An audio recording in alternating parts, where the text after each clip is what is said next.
Welcome to Bassmaster Fishing 2022, episode 29, Lake Guntersville. Episode 29.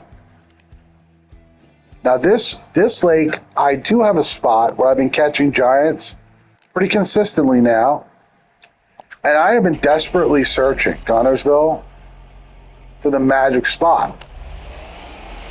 And today I'm just going to take you along for an hour of free fishing.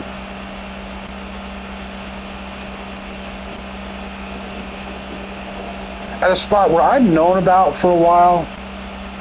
You just come down here, and there's a little tiny island right in the middle here, coming right up.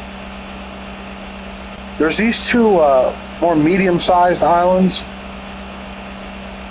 but there's a little tiny island just beyond those, kind of hiding back here. This island right here.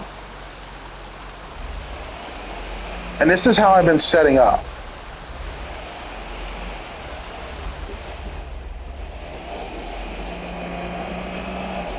See this grass here? You get kind of close to it, not too close, just close enough to medium pitch.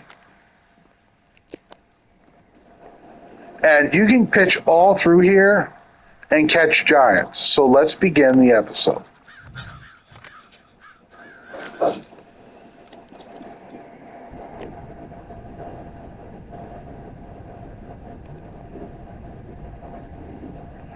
So the news in the gaming world is that Switch 2 has just turned 1 year old. And there's a bunch of YouTubers making videos about what they think about the Switch 2, the success of it, the first year releases of the games, and the price of the games.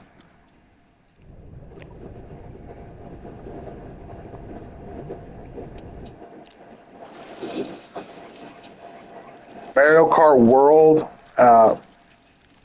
it's an $80 game. Donkey Kong Bonanza is a $70 game.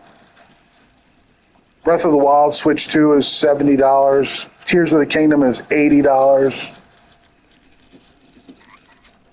And so the Nintendo prices have been increasing for the games.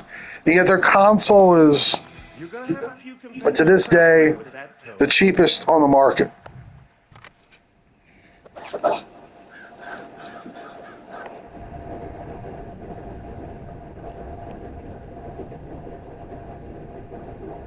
I bought a Switch 2 at launch. I was there around this time last year. I was there at GameStop at 12 in the morning, or that was at night, 12 at night. I got there around 11 p.m. and I received my console, my Switch 2, around 12 a.m. at GameStop, and I got a copy of Mario Kart World on the cartridge. Yes, I'm one of the idiots, and I spent $80 to get the Mario Kart World cartridge. I say, why would you do something stupid like that? Why didn't you just get the bundle with the digital game, the download? Well, there's a very simple reason for that, guys. One of them, see some giants in here. One of the reasons is because, this is big. This is really big. Once you purchase a digital game, you have to understand that money is now lost. It's gone. So even though you feel like you're getting a deal with the bundle, getting Mario Kart World for $50, you have to understand that you cannot sell that. You can't barter that. So that money is gone. Completely gone. Whereas if you purchase the $80 cartridge, you can always sell it. You can trade it. It has monetary value. Where there is no digital game. Yes. A 13.5, guys. This would be like, this is what you need on Guntersville to win the online open. 13 and 14. Let's continue. There's no digital game that's ever been released that has been worth a single solid penny, because they're always linked to your account and you cannot sell them. On a lot of consoles, you can share. You can play the game with someone else. You can invite them to your game, and you can both play that digital game. But you can't trade it with them for one of their games. You can't trade it to them. You can't sell it. That's why I usually want the disc or the cartridge. Because if I ever need to sell one of my games, there's another big one in there. If I ever need to sell one of my games and get some money out of it, probably the first one I'll sell will be Mario Kart World. You know, because I'll probably get at least $70 for it.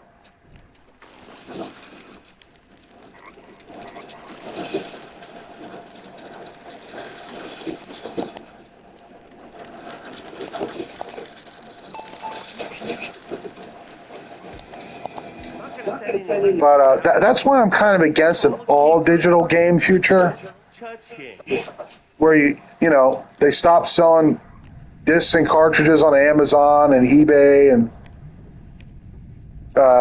GameStop, and all the discs and the cartridges go away eventually. That's why I'm against that. Because digital games are not worth anything. It's only worth the time that you're willing to spend playing it, but you can never get any money back out of it. That's why I'm against it. Like, I buy digital games. This is a digital game right here. I couldn't wait for the disc to come in the mail. That's a legendary smallmouth bass.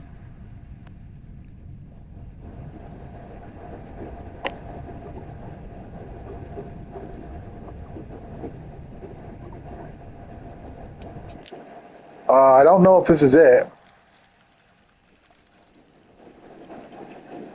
So I purchased a digital game, but I also went back and bought the disc too.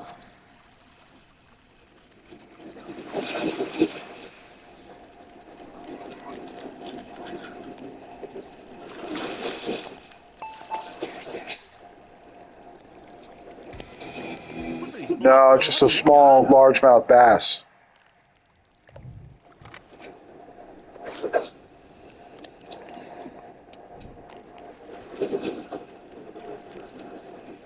Well, today this spot is really on fire. Sometimes there's not a lot here, but I have noticed that throughout the episodes I've made of Guntersville, this spot has been one of the best spots.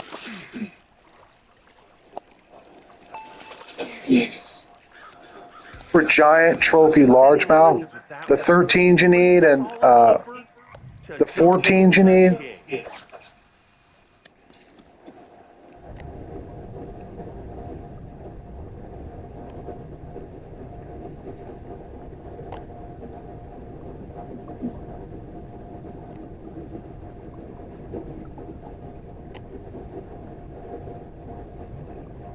That's the news of the hour, you know. Switch 2. Has it been good? Has it been great? Well, I'll tell you for my part, guys, I always wanted a Switch.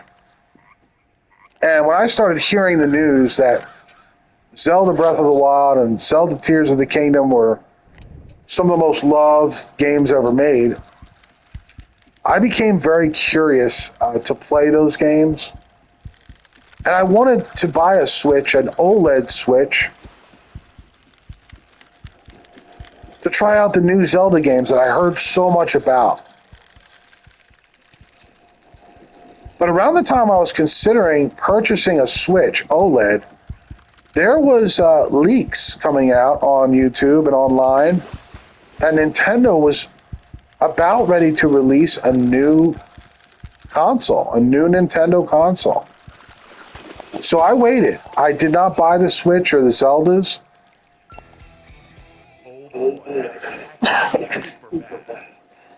And the first two games I bought were Switch 2 Edition, Breath of the Wild, and Tears of the Kingdom.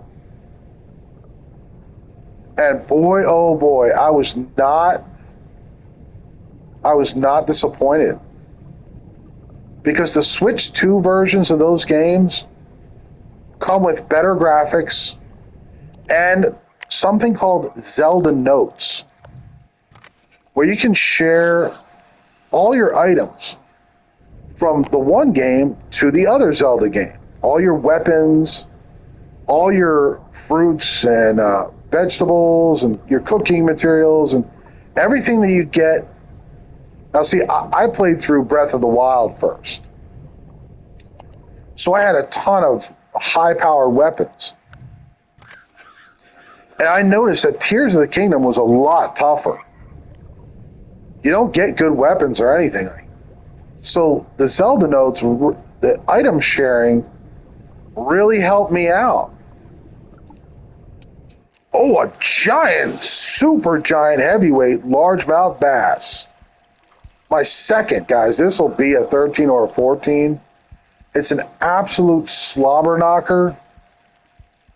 And guys, if I get 5 of these in 1 hour, I will have to make an online open strategy video or a secret hotspot video. This is an absolute elephant.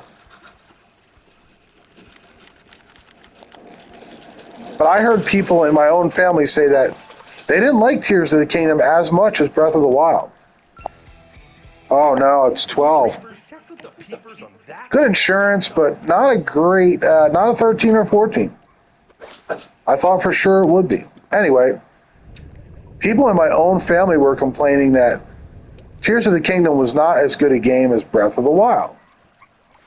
And I noticed when I started playing Tears of the Kingdom after Breath of the Wild that the weapons were all poor and they have this decayed quality to them. There are no pristine weapons in Tears of the Kingdom. You have to fuse materials you find in the world to your weapons to give them more damage and more durability. But it's a solid keeper.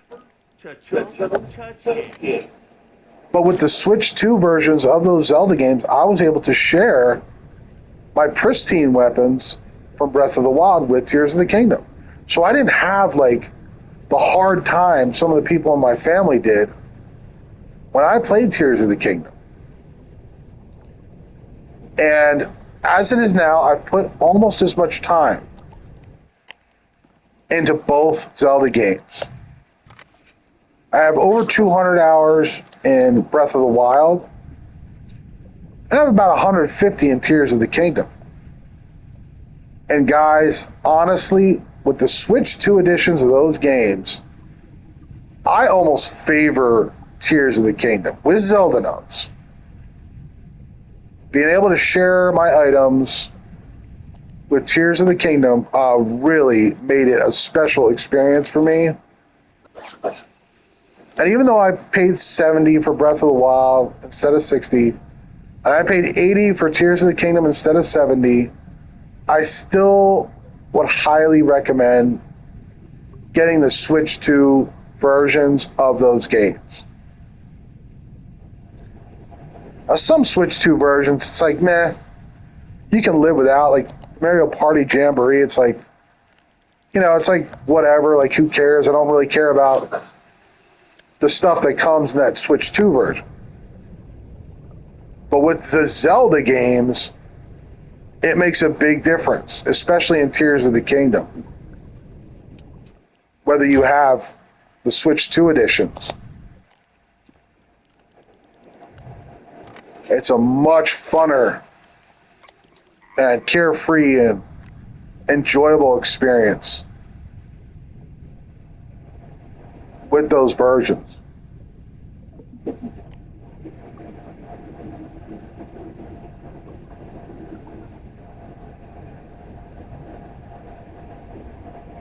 But I also have about 50 hours in Mario Kart World, over 100 hours in Poker Club, uh, over 100 hours in Mario Party Jamboree. I also purchased the Show 25, that's a baseball game, and Madden 26, because they were on sale.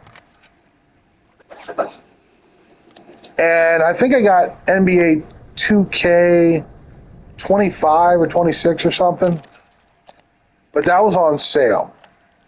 I don't have much hours in those sports games, but it's cool to play them on Nintendo.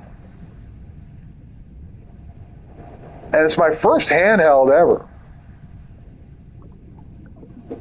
I never owned ever a handheld game system before Switch 2.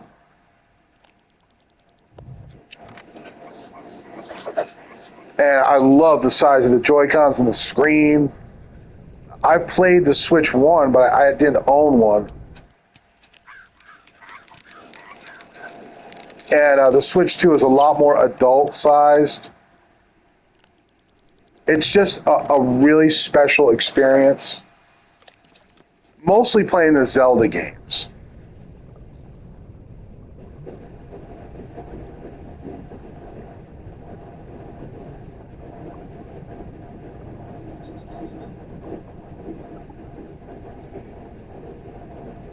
That's what I got the Nintendo for. I got it for the Mario games and primarily the Zelda games. I never played Zelda when I was a kid, even though we had a Nintendo. I never played Zelda. And I never really cared about Zelda until Breath of the Wild and Tears of the Kingdom. These new Zelda games are like widely considered to be some of the best games ever made. Check out the green beast from beneath. Breath of the Wild, the first one in particular.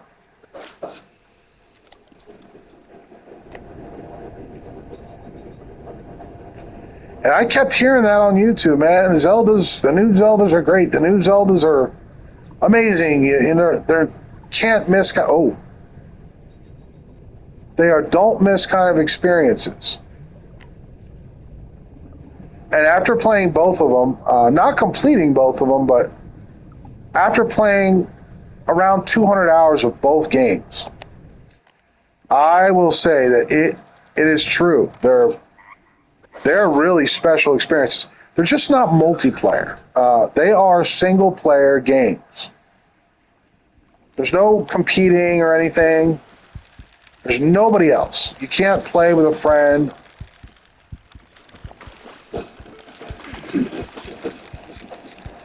It is an offline, single-player experience. You have caught an absolutely gorilla. But I really like offline games, too. I mostly play online multiplayer. I love those games. I love multiplayer games. I love the Call of Duties. And guys, I'm going to admit to you that I have recently played about 500 hours of Call of Duty. Black Ops 6 and Black Ops 7. They're amazing. You have to really learn how to build up your guns correctly. And you have to be pretty quick. I'm not going to set any records with that one. But once you get that kind of stuff down, Don't touch him. You learn how to build up your weapons well, and you get some practice. I think you'll agree that Call of Duty is these modern Call of Duties, especially these Black Ops games, man.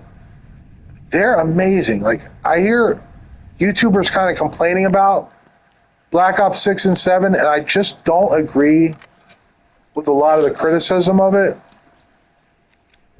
I have enjoyed few games in my entire life like I have enjoyed Black Ops 6 and Black Ops 7. Both of them. Both of them, in my opinion, are some of the best gaming I've ever had, I've ever enjoyed.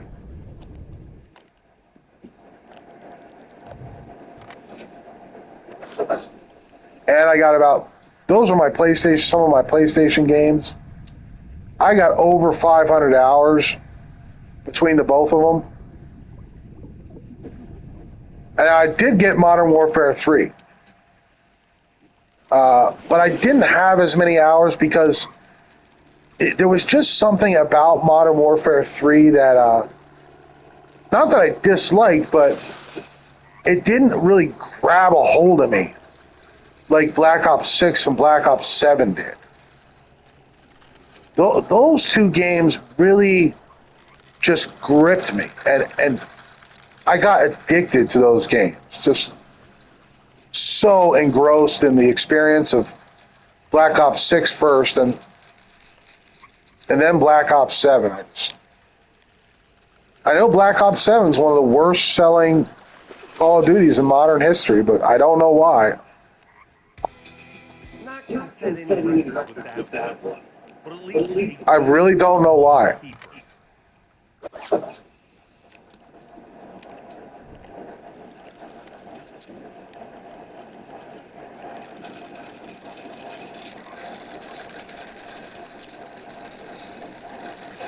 But Switch 2, in my opinion, is unbelievably good. It's just for most of us, it's a little expensive. You know, you already got a PS5 or a Series X, and along comes the Switch 2. And, you know, for a lot of us that were kids in the 90s and the 80s, I mean, you kind of have to have a Nintendo. And you have to play the new Mario games, and now the phenomenal Zelda games. And you just don't want to miss like modern Nintendo. You know, they're doing some real special games over at Nintendo that are not just for kids. I mean, I'm 43 years old, and I could not believe how much I enjoyed Zelda Breath of the Wild and Zelda Tears of the Kingdom Switch 2 editions. I mean, I played over 200 hours of both. Or I think between the two of them, I have about 350 hours so far. And I feel like I could still play it like again today and enjoy it.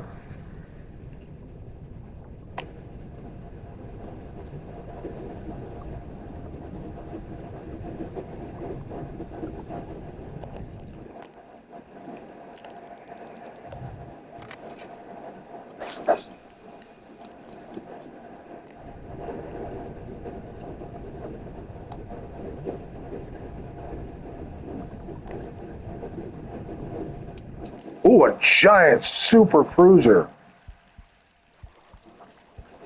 Yes, sir. This one was in the pads. Or in the grass there.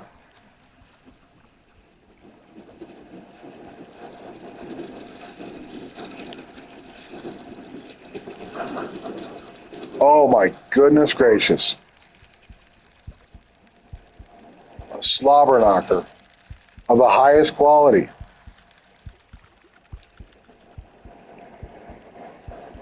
Yeah, but I wanted a Switch, and I had to wait for the Switch 2. And I was there on launch day at GameStop, 12 in the morning. That tone right there, that's a little a too near big. 14. So now I have a 13, like 4, and a 13, 12, and a 12 are my three biggest. Absolutely phenomenal.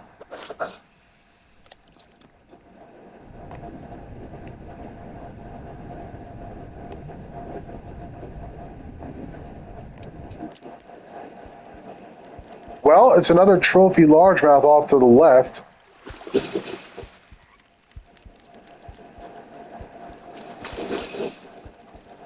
He's at least like a 12. Wow. He looks pretty big. 61-degree cloudy day. And the pigs have been arriving to this pigsty.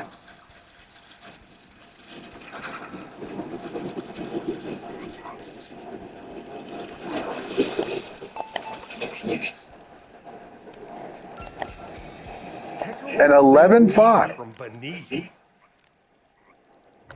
We'll take him. So now I got a 13, 12, a 13, 4, a 12, and an 11 are my four biggest.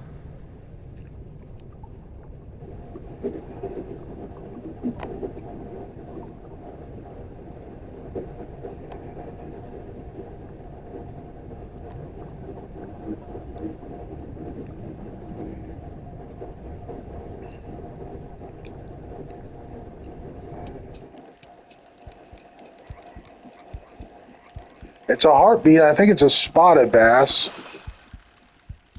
Yes. Another big spotted bass worth a lot of money.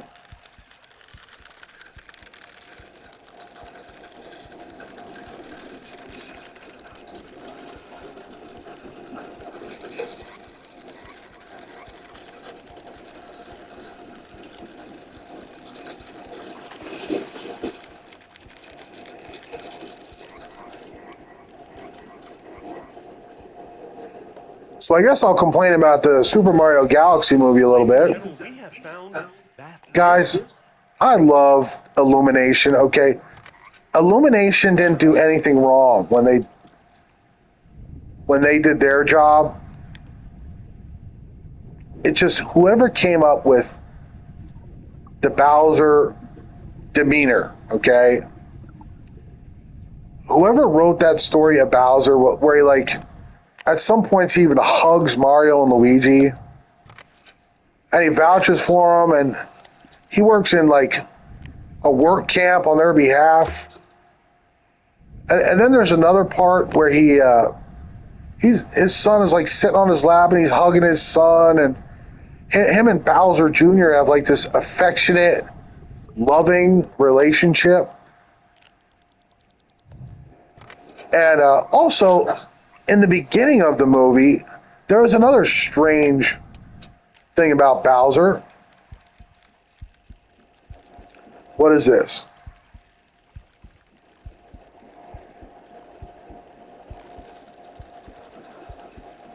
It's a big largemouth. I can't tell how big, though. It's big.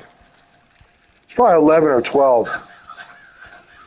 But in the beginning of the movie, Bowser is living in a dollhouse, and he's like the size of an amiibo, you know? He's like a miniature doll-sized Bowser living in a dollhouse. And it makes absolutely no sense. And like, I wondered for the first half of the movie, why is Bowser that size? A 12. So now two 12s, an 11, a 13, 12, and a 13, 4. So far, I am actually scoring pretty high. But Bowser starts at first, like, and they don't tell you why he's this miniature size living in a dollhouse. They don't, like, you don't find out that he's eating some kind of shrinking mushroom until like halfway through the movie. And so you're like in confusion.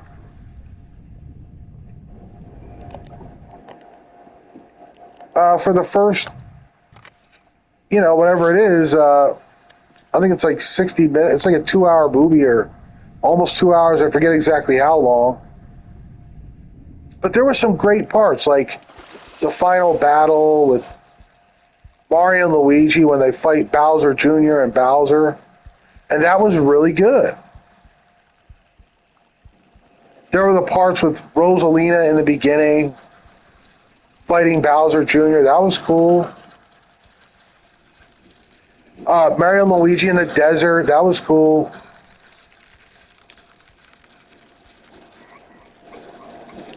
There was a lot of good things about the Mario Galaxy movie, but the way they did Bowser, in my opinion, was almost ruined the movie.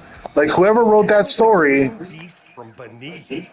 where Bowser hugs Mario and Luigi and works at some work camp in their stead, and hugs his son Bowser Jr. and has an affectionate relationship. All right, we're talking about Bowser here.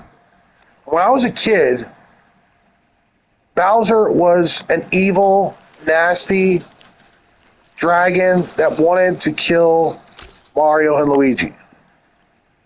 He certainly didn't want to hug them, okay? I mean, the only thing Bowser does not do in the Galaxy movie is give Mario and Luigi a big sloppy wet kiss.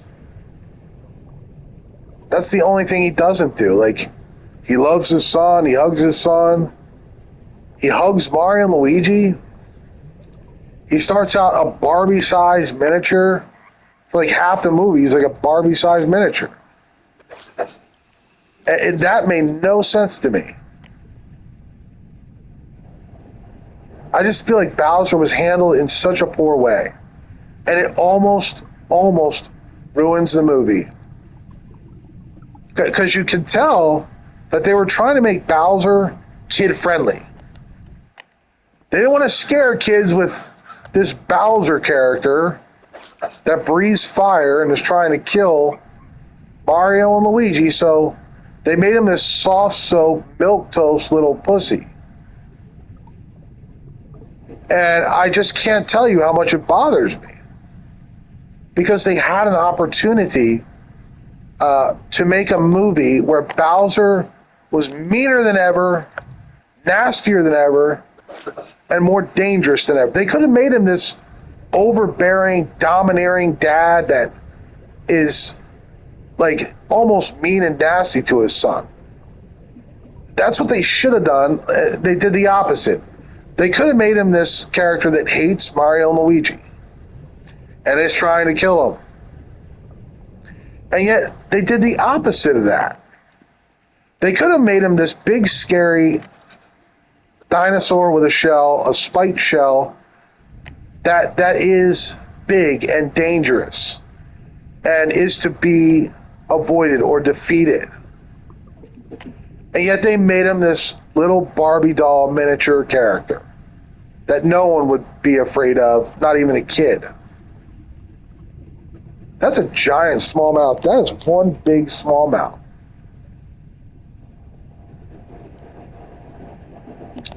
So, a couple of guys I trust on YouTube, they did a review of the Galaxy movie, and they gave it like an 8.5 out of 10. There he is. There's a big smallmouth. Oh, he didn't go for it. He's giant, man. He's like a 10-pound smallmouth. Oh, I didn't get him. Victor from Electronic Playground and Johnny Millennium from Happy Console Gamer, two guys I love and trust on YouTube. They gave it an 8.5 out of 10. Guys, honestly, I would give it a lower score than that. Because you just cannot do that. You cannot, like, mess up Bowser. Like, what could be easier? What could possibly be easier than to get Bowser right? All you gotta do is make him mean and nasty, and they couldn't even do that. Like, it almost ruins the movie, guys. Like, it does ruin the movie in some ways. That they made him this milquetoast, soft soap little wuss that loves people and, is a soft little pansy,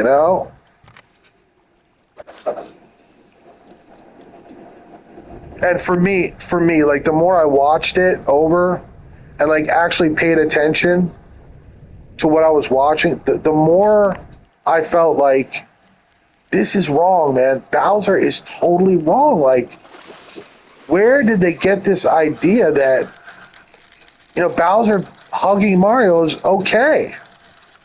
Or loving his son Bowser Jr., being like this really supportive dad to Bowser Jr. was a good idea.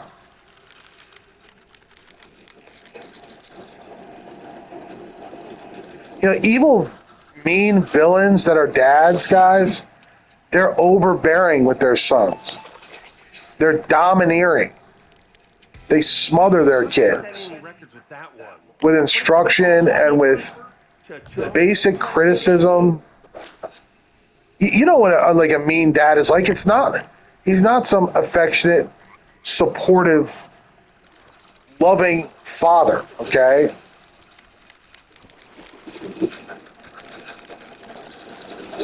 Bowser should have been a jerk through and through.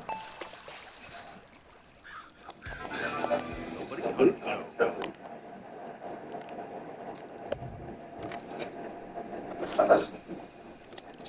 But that is my sharp criticism of the Mario Galaxy movie. Yeah, sure, it's worth going to see and paying your hard-earned money, to go watch if you have a kid in your family that gets scared real easy and is a milk toast soft soap little pansy and wants to watch a movie where every character is a nice good character. But otherwise, it's not much like the Mario in the games. In my opinion, it really doesn't do the games justice where Bowser is a villain. He's not a buddy. There's no friend of Mario and Luigi. He's never gonna hug him. Never. Wants to kill him. Oh my goodness gracious.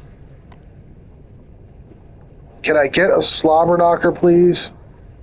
There he is. He's still there.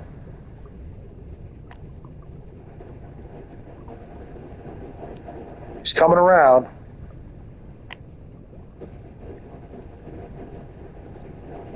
Come on, I need that fish. Oh my goodness. I missed him. I need my third 15.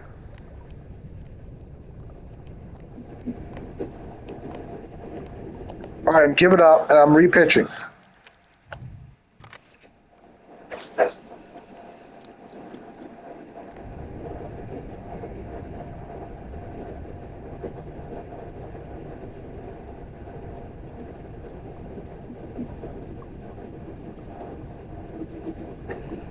But in my opinion, that movie, man,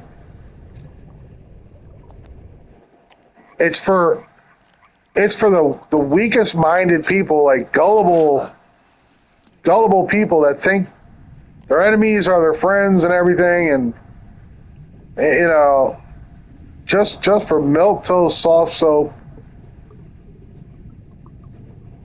kind of little sensitive kids that have nightmares if they have to face Bowser in a video game. I mean, it's like, come on, it's Bowser.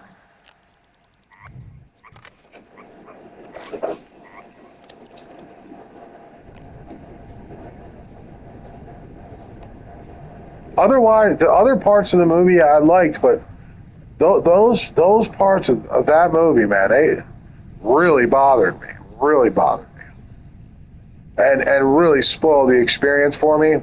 I mean, I paid like $35 to download it onto my YouTube channel. And I was like all excited, the Galaxy movie is available on YouTube. I couldn't see it in the theater, but hey, man, I can watch it on YouTube. And, I can't wait to see this movie. And I was all like excited about it and everything. And maybe it'll even be better than the Super Mario movie.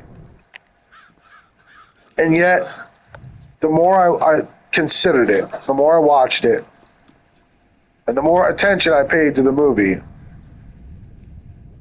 the more disappointed I got.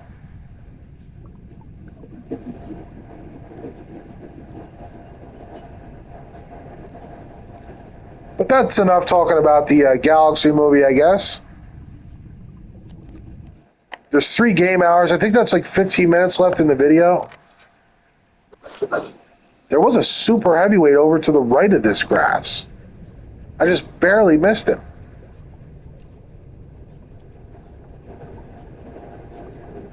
But it's kind of hard to use the Jenko swim bait here because of all the grass. And the Jenko gets hung up real easy.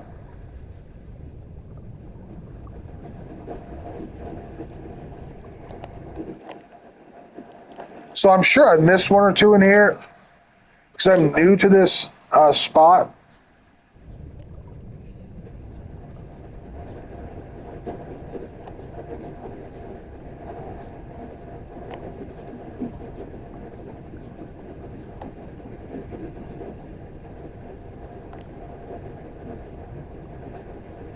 That's what I'm doing lately. I know my Guntersville game is lacking, and I had to come up with a spot and a strategy to try to win the online open, the online tournament. And that's what most of my episodes are. It's just me practicing, looking around, trying to find a competitive edge spot or lure or combination that will work to max out my bag in 1 hour on these lakes. And Guntersville is among my weakest lakes. I thought I would probably win Sabine River, and it's also one of my worst lakes. This looks like a nice one. See how big.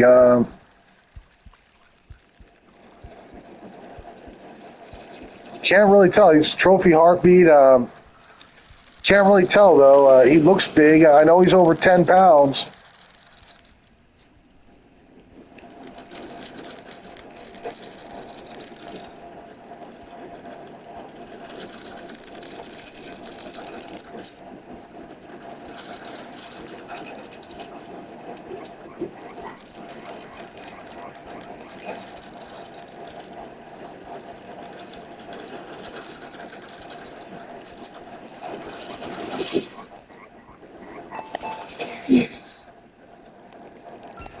Yes, sir. My biggest so far. Now I have a 14-1, a 13-14, a 13-4.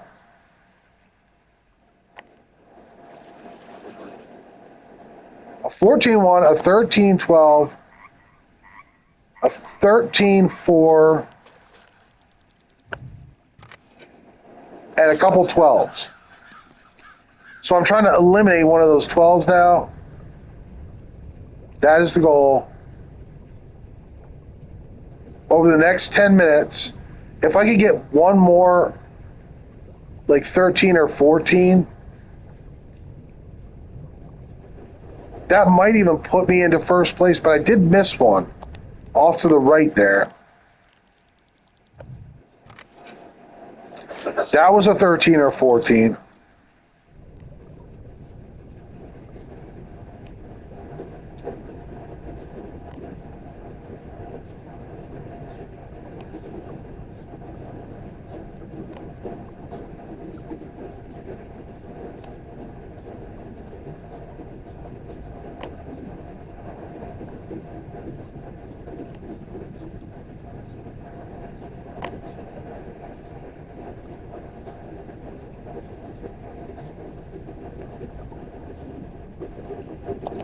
So, what do you guys think about gaming?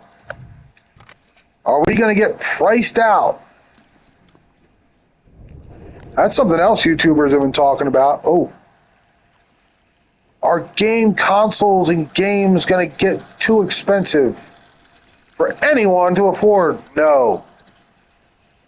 No, they're not. They might get more expensive, but these consoles, these companies cannot get away with that. They have to sell fairly cheap consoles. They have to. Except for maybe Xbox, like with Project Helix, the next Xbox, they might go more exclusive Flippity flop, what do you got? because fewer people are purchasing their consoles. So they might just develop a more premium kind of console, a more expensive one. But the big boys, Nintendo and PlayStation, do I see them going like super expensive? I don't think so, guys. I don't think they can get away with that.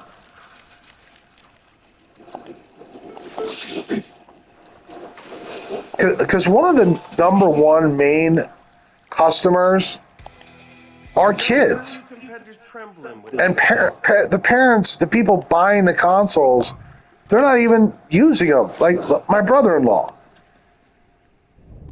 Like he mostly lets his children. Oh my goodness, yes.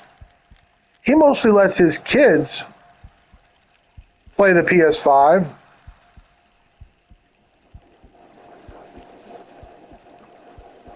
And the Switch 2 that they got. But, you know, he doesn't play it much. He's bought it for them. So, you know, dad doesn't want to pay like $1,000 probably to get, you know, Luke and Tim a PS6. Probably not.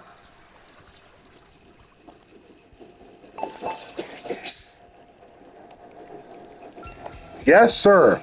Two 14s, a 1312, a 13.4, and a Big 12 so far. My biggest I've caught over to the left here, where I caught Dez before.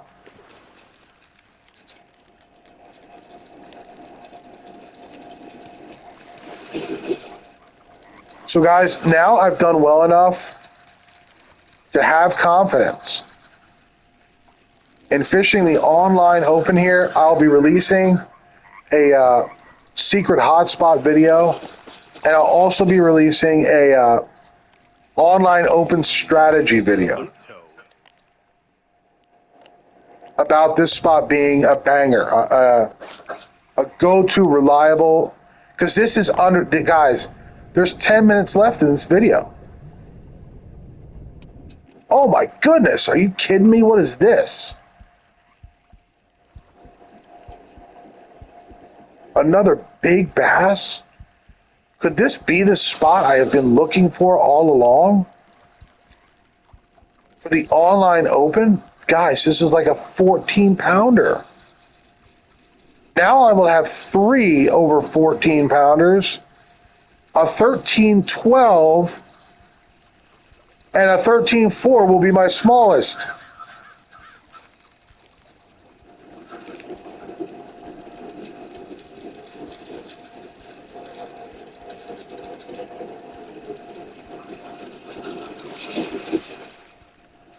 Yeah, this is a pig of the highest rank. Try this spot for the open, guys. Try fishing it like this, like all over the place. Yes, that eliminates my 12. Now I have 2 13.3s, a 13.12, and 2 over 14-pounders.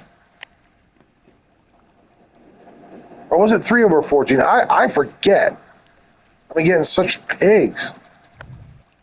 So many of them.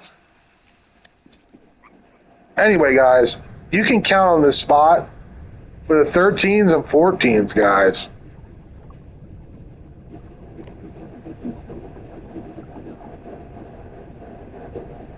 Wow. Oh my goodness, are you kidding me? That's a super cruiser, come on. Oh my goodness.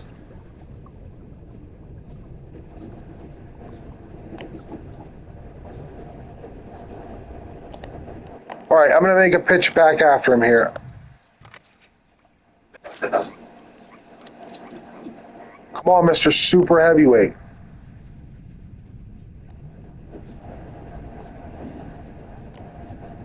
It was another one, guys. Another super cruiser.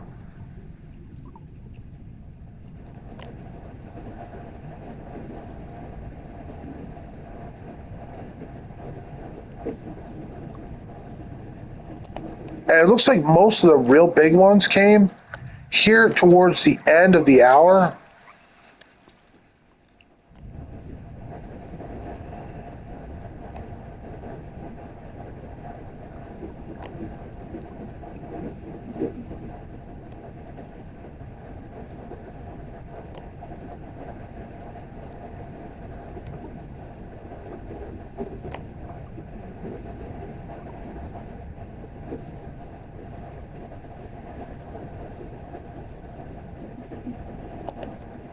Wow.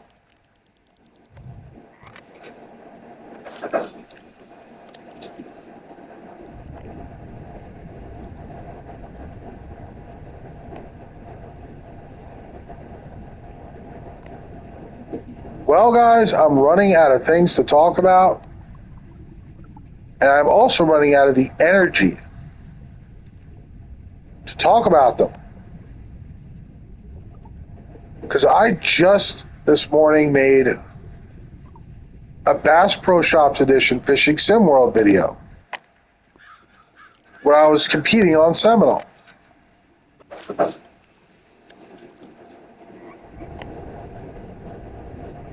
And if any of you guys like this game, you should really check that out. Fishing Sim World Bass Pro Shops Edition, not Pro Tour. Pro Tour does not have the underwater camera, and it has more, like, it has carp competitions and like muskie and pike competitions. Where Bass Pro Shops Edition does have an underwater camera like this, but it's all bass competitions. And they need more players playing in the tournaments. The game is like $35 or $40 though.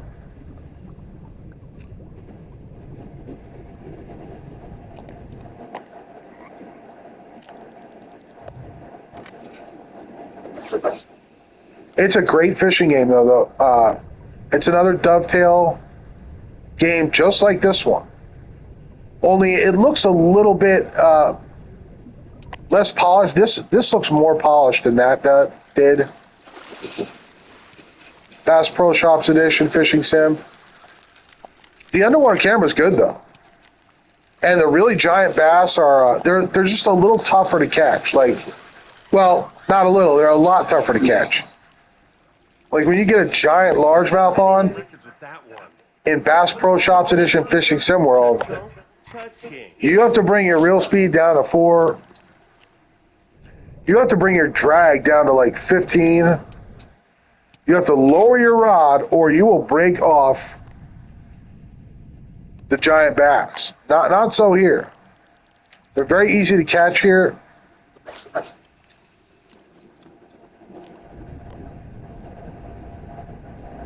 The fish fighting isn't near as complex as it is in that game.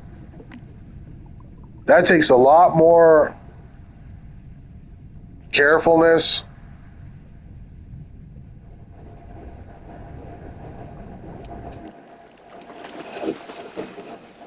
Well, it's another big trophy bass. It's just not going to be probably a 13. There's under 10 minutes left in this video. And if you've watched this far, you're my kind of viewer, and I admire you for putting up with my big mouth for that long. It takes a strong person to withstand that sort of thing.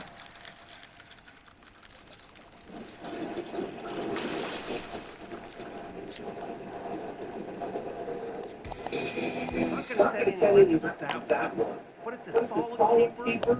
Cha-ching. Cha-ching.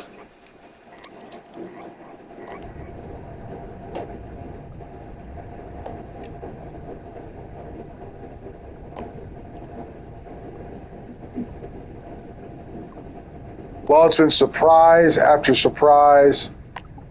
In this final 30 minutes, it's just been amazing productivity.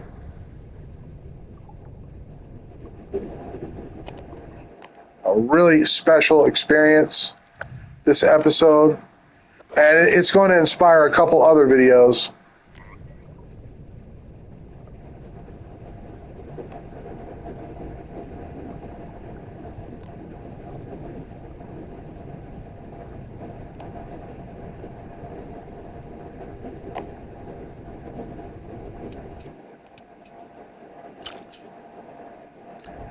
But what a great game this has been, guys. A lot of games out there, they're based on sex or violence. And yet Bassmaster is like this example that you really don't need all that to have a great game. And I've always appreciated that about Bassmaster, that it was like this pure, calm experience. I mean, there is exciting moments, but it's not like a violent shooter like Call of Duty. And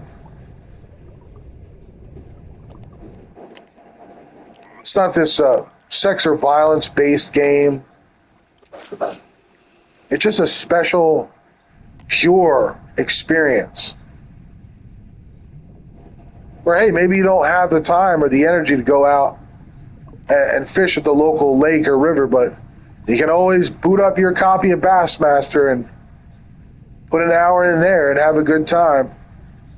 I've always appreciated the effort that they put into building this game. And there's no question it's my favorite fishing game ever.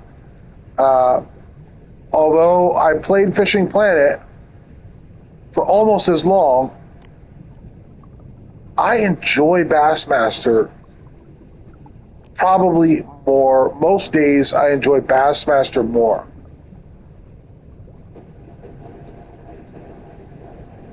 Just looking at the freakish, legendary largemouth bass as they explode on your lures, and the art style of all the legendaries, and the experience of like playing the online tournament and having a bunch of trophy largemouth come out of nowhere and smash your lure and right in the middle of some competition.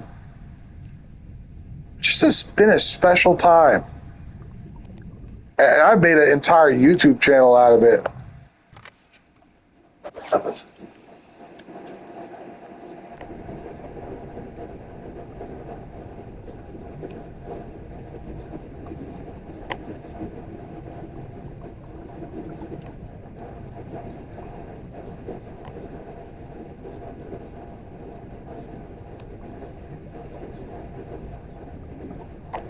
Well, the video will be over in under 2 minutes, about a minute and a half. Let's make a pitch for one more pig. Anyway, guys, I have got a giant bag. I do not have one of my 5 fish that is under 13.3. They're all bigger than 13.3. That's for Guntersville. That's a phenomenal bag, guys. I'll have to make a secret hotspot video of this and an online open strategy video of this spot. This spot is special. It's no accident that you can max out your bag with trophies here in 1 hour. The same hours of the tournament and everything. That's no accident. This spot is unique.